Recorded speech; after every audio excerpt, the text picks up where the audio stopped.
ಇಷ್ಟರ ಮಧ್ಯದಲ್ಲಿ ಆ ರಚಯಿತಸರ ತಂದೆಯಾದಂತಹ ಪ್ರಾಚೀನ ಬರಹಿ, ಅವರ ಹೆಸರೇ ಪ್ರಾಚೀನ ಬರಹಿ ಅಂತ ಯಾಕೆಂದ್ರೆ ಬರಹಿ ಅಂದ್ರೆ ದರ್ಭೆಗಳನ್ನ ಇಡುವಂಥದ್ದು. ಅದು ಪೂರ್ವಾಭಿಮುಖವಾಗಿ ದರ್ಭೆ ಇಟ್ಟು ಯಜ್ಞ ಮಾಡಿ ಪಶು ಹತ್ಯೆ ಮಾಡಿದ್ರಿಂದಾಗಿ ಕಾಮ್ಯ ಕರ್ಮಾಚರಣೆ ಬಹಳ ಮಾಡಿದ್ರು.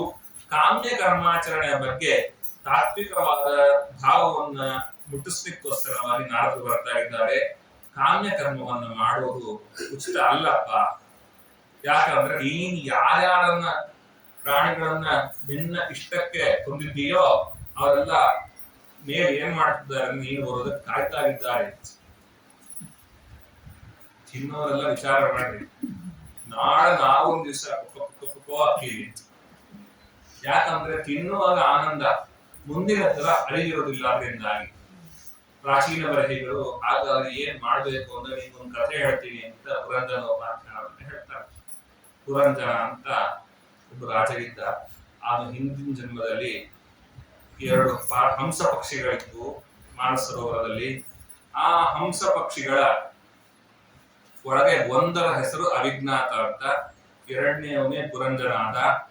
ಆ ಪುರಂಜನಿ ಅನ್ನುವಂತಹ ರಾಣಿಯನ್ನ ಅರಸಿಕೊಂಡು ಹೋಗ್ತಾರೆ. ಚೆನ್ನಾಗಿದೆ. ಆ ಪುರಂಜನಿ ಒಂದು ರಾಜ್ಯ ಇತ್ತು. ಆ ರಾಜ್ಯ ಯಾವುದು ಅಂದ್ರೆ ಆ ರಾಜ್ಯ 9 ದ್ವಾರಗಳಿಂದ ಕೂಡಿತ್ತು. 9 ದ್ವಾರಗಳಿಂದ ಕೂಡಿತ್ತು ಆ ರಾಜ್ಯ. ಆ ರಾಜ್ಯದಲ್ಲಿ ಅವರಿಗೆ 11 ಜನ ಭಕ್ತರಿದ್ರು, ಒಬ್ಬ ಪ್ರಧಾನ. ಆ ರಾಜ್ಯದಲ್ಲಿ 5 ಹೆಡೆಯ ಸರ್ಪ ಇತ್ತು, ಅದು ಕಾಯ್ತಾ ಇತ್ತು. ಈ ರಾಜನಿಗೆ ಯಾವ ದ್ವಾರದಿಂದ ಬೇಕಾದ್ರೂ ಹೋಗಿ ಬೇರೆ ರಾಜ್ಯಕ್ಕೆ ಹೋಗಿ ವಹಿವಾಟು ಮಾಡಿಕೊಂಡು ವ್ಯಾಪಾರ ಮಾಡ್ಕೊಂಡು ಬರುವಂತಹ ಹವ್ಯಾಸ.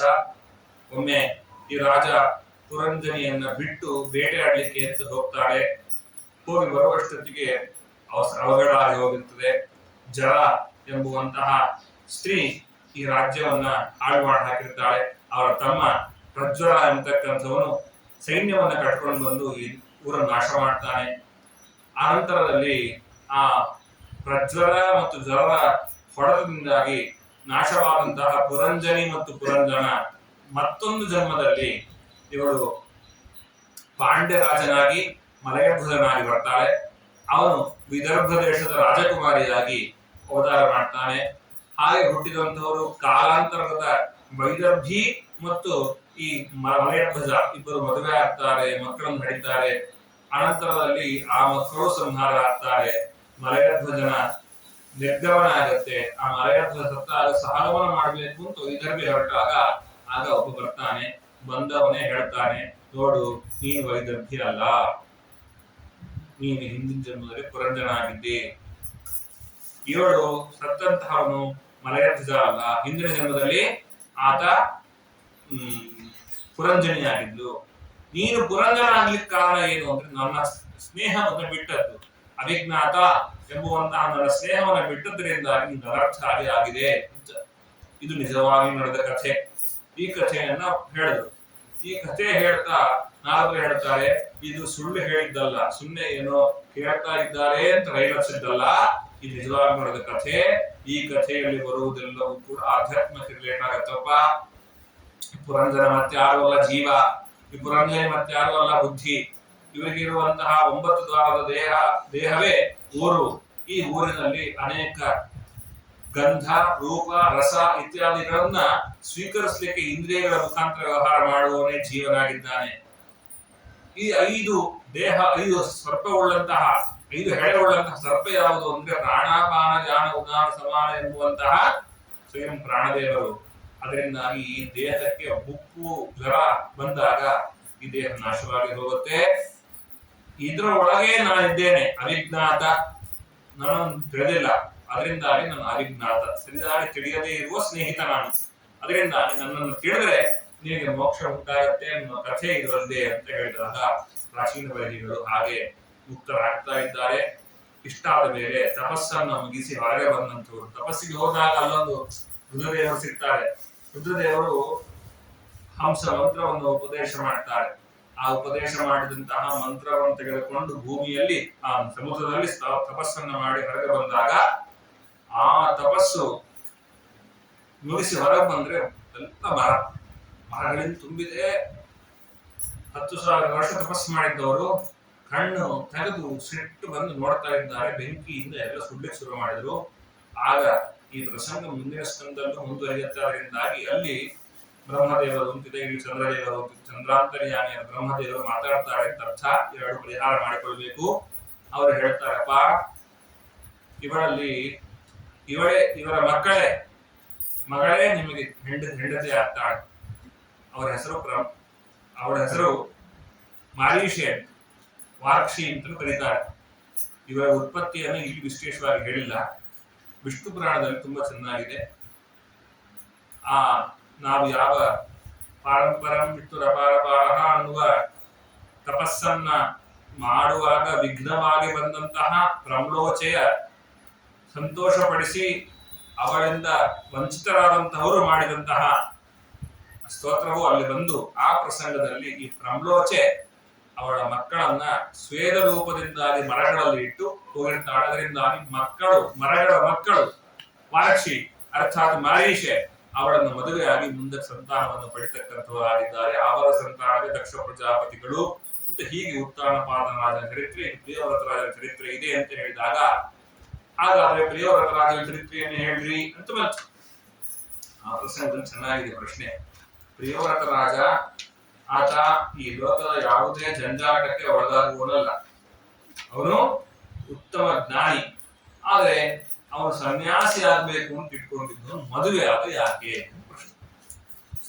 ಸನ್ಯಾಸಿ ಆಗ್ಬೇಕು ಅಂತಿದ್ದವನು ಮದುವೆ ಆದ ಯಾಕೆ? ಪ್ರಿಯವ್ರತೋ ಭಾಗವತ ಆತ್ಮಾರಾಮ ಕಥಂ ಮೇ ಗೃಹೇ ರಮತ ಯನ್ಮೂಲ ಕರ್ಮಬಂಧ ಪರಾಭವ.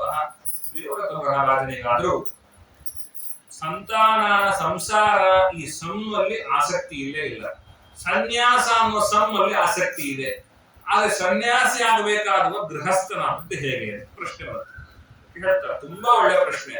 ಯಜ್ಞಸ್ಕಂದ ಎಲ್ಲ ಗದ್ಯಾತ್ಮಕವಾಗಿದೆ. ಗದ್ಯ ಅಂದ್ರೆ ಏನು ಅಂದ್ರೆ ಶುರು ಆಗೋದೆಲ್ಲೋ ಮುಗಿಯೋದೆಲ್ಲೋ ಅಂತಹ ಗದ್ಯಾತ್ಮಕವಾದಂತಹ 5ನೇ ಸ್ಕಂದ ವಿಶಿಷ್ಟವಾಗಿದೆ. ಅದರಲ್ಲಿ ಹೇಳ್ತಾರೆ, ಬಾಳ ಉತ್ತಮ ಭಗವತ ಉತ್ತಮ ಶ್ಲೋಕಸ್ಯ ಶ್ರೀಮಚ್ಚರಣಾರವಿಂದ ಮಕರಂದ ರಸಾದಿತ ರಾವೇಷ್ಟೇ ಸಹ ಭಗವತ ಪರಮಹಂಸದಾಯಿತಃ ಕಸರಿರಂತರಾಯ ವಿಹತಾಂ ಸ್ವಾಂ ಶಿವತಮಾಂ ಪದವೀಂ ನ ಪ್ರಾಯೇಣ ಹಿನ್ವನ್. ಈ ಹೇಟ್ ಸರಿಯಾಗಿದೆ.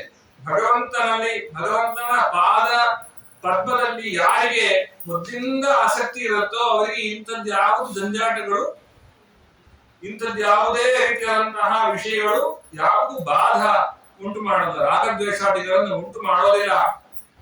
ನೀವು ಹೇಳಿದ ಹಾಗೇನೆ ಪ್ರಿಯವ್ರತ ಮಹಾಭಾಗವತ ಆತ ಸನ್ಯಾಸ ತೆಗೆದುಕೊಳ್ಬೇಕು ಅಂತಿದ್ದ. ಆದರೆ ಅವನಿಗೆ ಉಪದೇಶ ಮಾಡಿದ್ರು ಬ್ರಹ್ಮದೇವರು. ನಾರದರ ಸೇವೆಯಿಂದಾಗಿ ಗುಹೆಯಲ್ಲಿ ಕೂತು ತಪಸ್ಸು ಮಾಡಬೇಕು ಅಂತ ಅನ್ಕೊಂಡಿದ್ದಂತಹ ಯಾವ ಪ್ರಿಯವ್ರತ ಮಹಾರಾಜನಿಗೆ ಬ್ರಹ್ಮದೇವರು ಉಪದೇಶ ಮಾಡ್ತಾ ಇದ್ದಾರೆ. ಅದು ಆವಾಗಿಂದ ಬಂದದ್ದು. ಬ್ರಹ್ಮದೇವರು ಬಂದ್ರು ಹೇಳಿದ್ರು ಅರ್ಥ ಆಗೋಲ್ಲ. ಯಾಕೆ? ಸನ್ಯಾಸಿ ಆಗ್ಬೇಕು ಅಂತ ಅಂದ್ಕೊಂಡಿದ್ದಂಥವ್ರಿಗೆ ಬ್ರಹ್ಮದೇವರು ಉಪದೇಶ ಮಾಡ್ತಿದ್ದಾರೆ. ಬ್ರಹ್ಮದೇವರಿಗೆ ಹೇಳಿದ್ರು, ಈ ಸನ್ಯಾಸಿ ಯಾಕೆ ಆಗ್ಬಾರ್ದು ಅಂದ್ಕೊಂಡೆ? ಎಲ್ಲ ನಿಂತೇಳಿದೆ ತಿಳ್ಕೊಂಡಿದ್ದೀಯಾ? ನಮಗೆ ಒಬ್ಬ ಆಜ್ಞೆ ಮಾಡ್ತಾನೆ, ಅವನ ಆಜ್ಞೆಯನ್ನು ನಾವಿರೋದು. ನಿಬೋಧ ತಾತೇನ ಅಮೃತಂ ಬ್ರವೀಮಿ, ಒಳ್ಳೆಯ ಅಮೃತೋಪದೇಶ ಮಾಡ್ತೀನಿ ಕೇಳು. ಮಾಸು ಏತುಂ ದೇವಮರ್ಹಸ್ಯ ಸೇಯಂ ಅಹಂ ಭವಸ್ತೆ ತತಯೇಷ ಮಹರ್ಷಿ. ಇವರೆಲ್ಲ ಸರ್ವೇ ವಿವಶಾ ಯಸ್ಯ ವಿಷ್ಟಂ, ಯಾರ ಆಜ್ಞೆಯನ್ನ ಪಾಲಿಸ್ತೇವೆ. ನನಗೇನಾದ್ರು ಬಹಳ ಆಸೆನ ಬ್ರಹ್ಮಾಂಡ ಆಧಿಪತ್ಯವನ್ನು ವಹಿಸಬೇಕು, ಪಿತೃಲೋಕದಲ್ಲಿ ಕೂತ್ಕೋಬೇಕು ಅಂತ ಯಾವ ಕೆಲಸ ಮಾಡಿದ್ರಲ್ಲೂ ನಮ್ಗೆ ಬಹಳ ಆಸಕ್ತಿ ಅಂತಿಲ್ಲ. ಆದ್ರೆ ಇದರ ಜವಾಬ್ದಾರಿಯನ್ನು ನಮಗೆ ಕೊಟ್ಟುಬಿಟ್ಟಿದ್ದಾನೆ. ಅವನ ಆಜ್ಞೆಯಂತೆ ನಾವೆಲ್ಲ ವಿವಶರಾಗಿ ಕೆಲಸ ಮಾಡ್ತಾ ಇದ್ದೇವೆ. ಇಲ್ಲಿ ತಿಳ್ಕೊಳ್ಬೇಕು, ನಾವೇನ್ ಅನ್ಕೊಂಡಿದ್ದೀವಿ, ದೇವತೆಗಳು ಆ ಪೋಸ್ಟ್ ಅಲ್ಲಿ ಕೂತ್ಕೊಂಡು ಎಂಜಾಯ್ ಮಾಡ್ತಾರೆ ಅಂತ. ಎಂಜಾಯ್ ಮಾಡೋದಿಲ್ಲ. ಅವರ ಪ್ರಾಚೀನ ಕರ್ಮಾನುಸಾರವಾದ ಧರ್ಮ ಪರಿಪಾಲನೆಯನ್ನು ಮಾಡ್ತಾರೆ. ಭಗವಂತನ ಆಜ್ಞೆಯನ್ನು ಪರಿಪಾಲನೆ ಮಾಡ್ತಾರೆ. ಯಾಕಂದ್ರೆ ಭಗವಂತ ಮುನಿಸಿಕೊಳ್ತಾನೆ ಎನ್ನುವ ಬೇಸರ ಮಾಡಿಕೊಳ್ತಾನೆ ಎನ್ನುವ ಭಾವದಲ್ಲಿ. ಹಾಗಾಗಿ ಸರ್ವೇ ವಿವಶಾಃ ಯಸ್ಯದಿಷ್ಟಂ ವಹಾಮಹ. ಎಲ್ಲ ನಾವು ಈ ಕೆಲಸವನ್ನು ಮಾಡ್ತಿದ್ದೀವಪ್ಪ. ನತಸ್ಯ ಕಶ್ಚಿತ್ ತಪಸಾ ವಿದ್ಯೆಯಾ ವಾ ನ ಯೋಗವೀರ್ಯೇಣ ಮನೀಷಯಾ ವಾ ನೈವಾರ್ಥ ಧರ್ಮೈಃ ಪರತಃ ಸ್ವತೋ ವಾ ಕೃತಂ ವಿಹಂತುಂ ತನುಭೃತ್ ವಿಭೂಯಾತ್. ಭಗವಂತನ ಆಜ್ಞೆಯನ್ನ, ಭಗವಂತನ ಹೇಳಿದಂತಹ ಆದೇಶವನ್ನು ಪರಿಪಾಲನೆ ಮಾಡಿಯೇ ತಿರುಗಬೇಕು. ಇಲ್ಲ ನಾನು ತಪಸ್ಸು ಮಾಡ್ತೇನೆ, ನಾನು ತಪಸ್ಸು ಮಾಡ್ಕೊಂಡು ಅದನ್ನು ಪರಿಹಾರ ಮಾಡ್ಕೊಳ್ತೇನೆ. ಕೆಲವು ಸತಿ ನಮ್ದಿರುತ್ತೆ, ಯಾರೋ ಒಬ್ಬರನ್ನ ಹೇಳ್ತಾರೆ ಮಾಡ್ಬೇಕ್ರಿ ಅಂತ, ಅವ್ರಿಗಿಂತ ಮೇಲ್ನವ್ರು ತಗೊಂಡ್ ಬಂದ್ಬಿಡ್ತೀವಿ ನಾವು ಅಬ್ಜೆಕ್ಷನ್. ಇಲ್ಲ ಅವ್ರಿಗೆ ಎಕ್ಸ್ಕ್ಯೂಸ್ ಇದೆ ಅಂತ, ಏನ್ ಮಾಡ್ಬೇಕು, ಸೈನ್ ಮಾಡ್ಬೇಕು ಅಷ್ಟೇ, ಆಯ್ತು ಹೋಗ್ಬೇಕು. ಅಂಥದ್ದು ಯಾವ್ದಾದ್ರು ಮಾಡ್ಲಿಕ್ಕೆ ಬರುತ್ತಾ ದೇವರ ವಿಷಯದಲ್ಲಿ ಅಂದ್ರೆ ಇಲ್ಲ. ತಪಸ್ಸನ್ನು ಮಾಡ್ಲಿಕ್ಕೆ ಆಗೋದಿಲ್ಲ, ತಪಸ್ಸು ಮಾಡಿ ಅವನ ಆಜ್ಞೆಯನ್ನು ಮೀರ್ಲಿಕ್ಕೆ ಆಗೋದಿಲ್ಲ, ವಿದ್ಯೆಯಿಂದ ಆಗೋಲ್ಲ, ನಿನ್ ಸ್ವತಃ ಸಾಮರ್ಥ್ಯದಿಂದ ಆಗೋಲ್ಲ, ದೇವತೆಗಳೆಲ್ಲ ವರ ಕೊಟ್ಬಿಡ್ತಿದ್ದು ಆಗೋದಿಲ್ಲ. ಅವನ ಮಾತನ್ನ ಕೃತಂ ವಿಹಂತುಂ ತನುಭೃತ್ ಭೂಯಾತ್ ಆಗೋದೇ ಇಲ್ಲ. ಭವಾಯ ನಾಶಾಯ ಚ ಕರ್ಮ ಕರ್ತುಂ ಶೋಕಾಯ ಮೋಹಾಯ ಸದಾ ಭವಾಯ ಸುಖಾಯ ದುಃಖಾಯ ಚ ದೇಹ ಯೋಗಂ ಅವ್ಯಕ್ತ ದಿಷ್ಟಂ ಜಗತಾಂಗಧತ್ತೆ. ಹುಟ್ಟಬೇಕು, ಸಾಯ್ಬೇಕು, ಕರ್ಮ ಮಾಡಬೇಕು, ಸುಖ ಅನುಭವಿಸ್ಬೇಕು, ದುಃಖ ಅನುಭವಿಸ್ಬೇಕು, ಮೋಹಕ್ಕೊಳಗಾಗಬೇಕು, ಹೆದರಿಕೆ ಇರಬಾರದು, ಎಲ್ಲವೂ ಅವನು ಕೊಟ್ರೆ ಉಂಟು, ಇಲ್ಲಪ್ಪ. ಇದರಿಂದಾಗಿ ನಮ್ಗೆ ಈ ರೀತಿಯಲ್ಲೇ ಬದುಕಬೇಕು ಅಂತ ಹೇಳಿದ್ನ. ಹಾಗೆ ನೀನು ಮನುವಿನ ಮಗ ಸಂತಾನ ಅಭಿವೃದ್ಧಿ ಮಾಡಬೇಕಾದ್ರೆ ನಿನ್ ಜವಾಬ್ದಾರಿ, ಲೋಕ ಪಾಲನೆ ಮಾಡ್ಬೇಕಾದ್ರೆ ನಿನ್ ಜವಾಬ್ದಾರಿ. ಅದನ್ನ ಮಾಡದೆ ತೀರಿಸ್ಕೊಳ್ಲಿಕ್ಕೆ ಆಗೋಲ್ಲ, ಸಿಡಂಗಿರ್ಲಿಕ್ಕೆ ಆಗೋಲ್ಲ. ಅದರಿಂದ ಸಂಸಾರದಲ್ಲಿ ಪತನಾಗು. ಅಷ್ಟೇ ಅಲ್ಲ, ಮಾಡುವ ಕರ್ಮ ಎಲ್ಲ ಭಗವಂತ ಮಾಡಿಸಿದ ಅಂತಂದ್ರೆ ಗೃಹದಲ್ಲಿ ಇರುವಂತಹ ವ್ಯಕ್ತಿಗೆ ಅದೇ ಸನ್ಯಾಸ. ನಾ ಮಾಡಿದೆ ಅಂತ ಬಡ್ಕೊಂಡ್ರೆ ಅದೇ ಸಂಸಾರ. ಸಂಸಾರದಲ್ಲೂ ಸನ್ಯಾಸಿಗಳಾಗ್ಬೋದು. ಹೇಗೆ ಅಂದ್ರೆ ಹರಿಪ್ರೇಣೆಯ ಹರಿಪ್ರೀತ್ಯರ್ಥಮೇವ. ಕಾಮ ಹಾಕಿ ಇನ್ನೊಂದಿಷ್ಟು ಹಾಕೋಬಾರ್ದು, ನಾನು ಒಂದು ಅಂತ.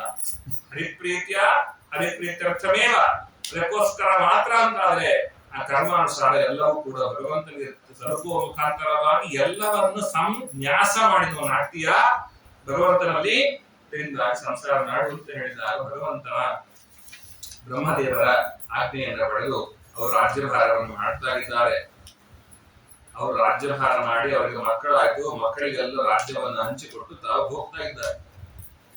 ಅವರು ಮಾಡಿದ ರಾಜ್ಯಭಾರದ ವಿಷಯದಲ್ಲಿ ಭಾಗವತ ಹೊಗಳುತ್ತೆ.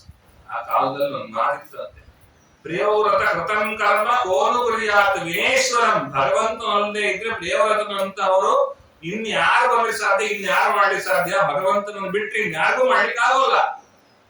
ಯಾಕೆ? ಯೋ ನೇಮಿ ನಿನ್ನೈ ರಕರೋ ಛಾಯಾಂ ಘ್ನನ್ ಸಪ್ತವಾರಿಧೀನ್. ಇಡೀ ದೇವರತ ಮಹಾರಾಜರು ಎಲ್ಲ ಕತ್ತಲು ನಾಶ ಮಾಡಿದ್ರು. ಸೂರ್ಯ ಈ ಕಡೆ ಹುಟ್ಟಿದಾಗ ಇನ್ನೊಂದು ಯಾವ ದೇಶದ ಕತ್ತಲು ಬರುತ್ತೆ. ಪ್ರಿಯವ್ರತ ಮಹಾರಾಜರು ಚಕ್ರ ರಥದಲ್ಲಿ ಕೂತು ಸೂರ್ಯನ ವಿರುದ್ಧವಾಗಿ ತಿರುಗುತ್ತಾ, ಸೂರ್ಯ ಇದ್ದಲ್ಲಿ ಸೂರ್ಯನ ಬೆಳಕು, ಸೂರ್ಯ ಇಲ್ಲದೇ ಇರುವ ಕಡೆ ಪ್ರಿಯವ್ರತರಾಜರ ರಥದ ಬೆಳಕು ಅಂತ ಹೇಳುವ ಮುಖಾಂತರವಾಗಿ ಇಡೀ ಬ್ರಹ್ಮಾಂಡಕ್ಕೆ ಒಟ್ಟಿಗೆ ಬೆಳಕಂತಂತವರು. ಇದು ಭಗವಂತನ ವಿಶೇಷದಿಂದ ಹೇಗೆ ಸಾಧ್ಯ ಅಂತ ಹೇಳ್ತಾರೆ. ಅವರ ಮಕ್ಕಳು ಅಗ್ನಿಧ್ರರು, ಅವರ ಕಥೆ ಆರಂಭವಾಗುತ್ತೆ. ಅಗ್ನಿಧ್ರರು ಅವರ ಅಪ್ಸರ ಲಾವಣ್ಯಕ್ಕೆ ಮೋಹ ಆಗಿ ಅವರಲ್ಲಿ ಮಕ್ಕಳನ್ನು ಪಡಿತಕ್ಕಂಥವರಾಗಿದ್ದಾರೆ. ಆ ಅಗ್ನಿಧ್ರ ಕಥೆ ಆದ ನಂತರದಲ್ಲಿ ನಾಧಿರಾಜ ಪುತ್ರಕಾರ್ಮಿಷ್ಟಿ ಯಾಗ ಮಾಡಿದ. ಯಜ್ಞದಲ್ಲಿ ಋತ್ವಿಜರು ಭಗವಂತನನ್ನ ಕರೆದ್ರು. ಭಗವಂತನನ್ನ ಕರೆದಾಗ ಭಗವಂತ ಇನ್ನಂತ ಮಗು ಬೇಕಂತೆ ಅಂತ ಕೇಳಿದ್ರು.